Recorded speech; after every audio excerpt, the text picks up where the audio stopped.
goals/resolution?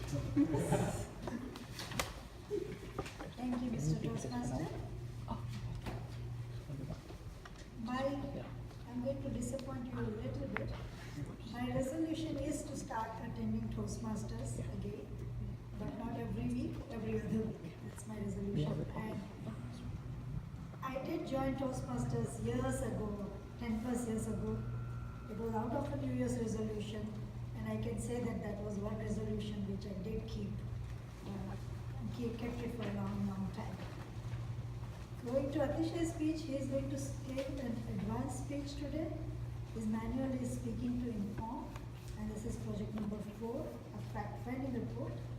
He will be giving a speech for 5 to 7 minutes, and then there will be a 2 to 3 minute Q&A session.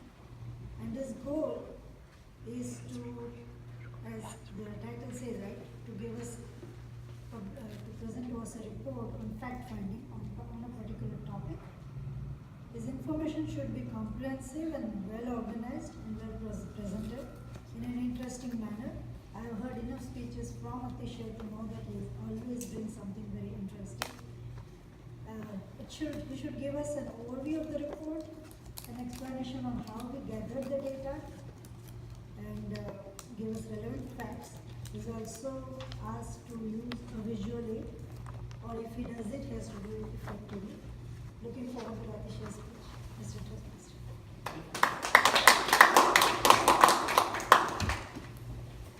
So Atishay is going to speak on science of glossophobia. Science of glossophobia, Atishay Jain.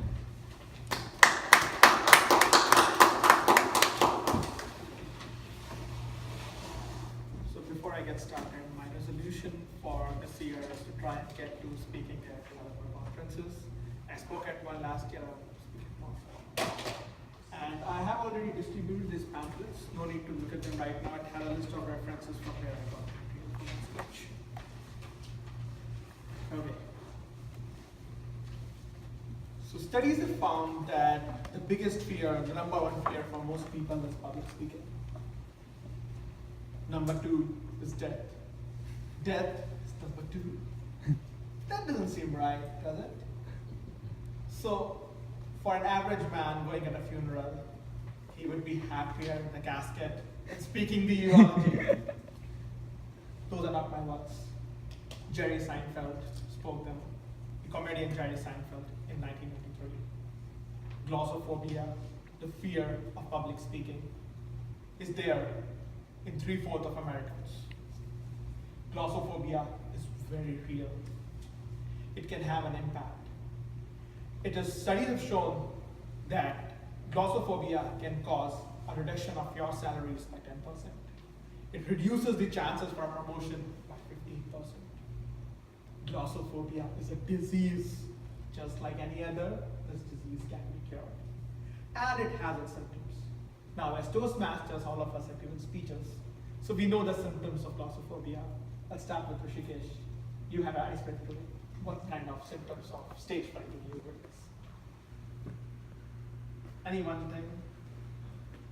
Over time in my Toastmasters journey, all those fears have reduced, so I can't point at one. Okay, anyone else who has some fears from stage fright? Because I don't know, somehow as soon as I went to the stage, I started feeling so warm, and I will see the warmness in here. Anyone else? Okay, now I want you to look at the pamphlet. The bottom left of the pamphlet, I have some physical effects that were studied by an expert, Charles Darwin. Now in his study, he found a few effects like an increase in heart rate, throbbing of your heart, you can feel bladder relaxation. No one wants to talk about that, right? Tunnel vision, you're stuck, frozen on the stage. You cannot even flinch, move, look left, look right, you're stuck. Shaking, visibly shaking on the stage. Dilated pupils, you see stars in broad daylight. A flushed face like you're talking about, sweaty, scared. A dry mouth, not able to utter a word. Slowed digestion, butterflies in your stomach, and a complete illness. All these are symptoms of stage fright, which many of us might have noticed. The surprising part is, Charles Darwin was not studying the impact or the effect of human standing on a stage. What he was studying was the effect on an animal when he was in front of a predator. Human beings, howsoever complicated and sophisticated we are still just a little better mannered animals. And our animal instinct still rules. The cavemen used to live in a small cave in small groups. Any time they were in the open was when they were scared, because the animals around them were not friendly faces. They were wolves and lions. And a pack of wolves and a pride of lions do scare you more than death. What's worse than death? Being shredded to pieces by a whole pride of lions. You and a legacy. Honorary. That is really scary. And standing on the stage, I do feel the same. These do not look like friendly faces. Your faces do feel like having fangs, wolves with sharp teeth, and those nails growing into claws. Sitting there, ready to pounce upon me, mere mortal, standing on the stage. That is what stage fright looks like. Darwin studied this in detail. He called this the fight or flight reaction, what I call the fright response. When faced with a predator or with a mortal fear, the hypothalamus in your brain tells your pituitary gland to release adrenaline, the emergency hormone.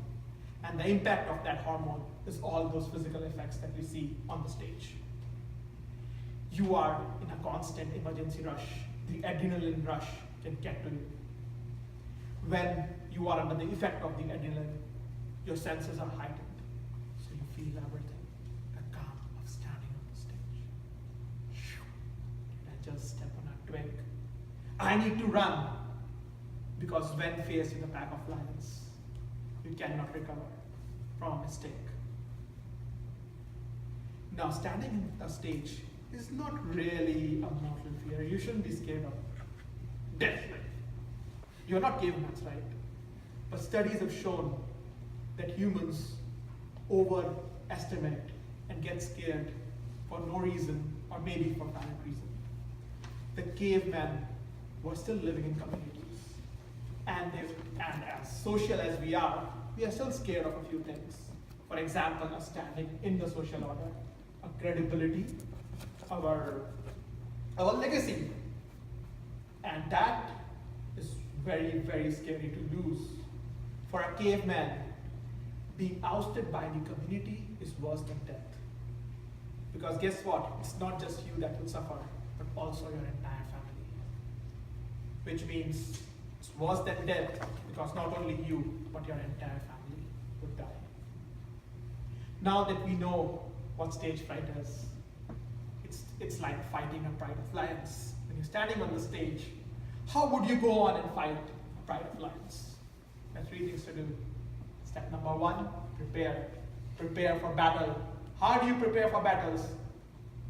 Small battles. Fight a bobcat, a maimed lion, a single lion, a couple of lions, and then target the whole pride.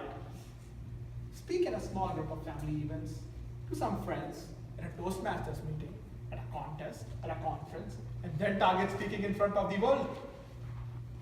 Prepare. Step number 2, prepare. Prepare for your speech, or prepare for the battle. Buy an armored coat, have the best rifles that money can buy, have infinite ammunition. Prepare. Prepare your material, practice your speech. Be ready to speak. Be confident. That is step number 2, prepare. What do you think is step number 3? Prepare. Prepare for the big day. You're gonna speak in front of a lot of people. That is new. But the stage need not be new. Come on the previous day and practice. Bring in some friends. Help them get your confidence in. And then on the D-Day, step up strongly and speak. It's fight or flight. And only losers flight. Winners always fight. Now, Mark Twain said, there are 2 types of people, speakers in the world. Number 1, those that feel nervous. And number 2, the liars. It's a conditioned response. The stage fright is there in all of us. We need to condition ourselves to fight it. It will always be there because our body is tuned to give it to us. So what we need to do is prepare, prepare, and prepare. Thank you.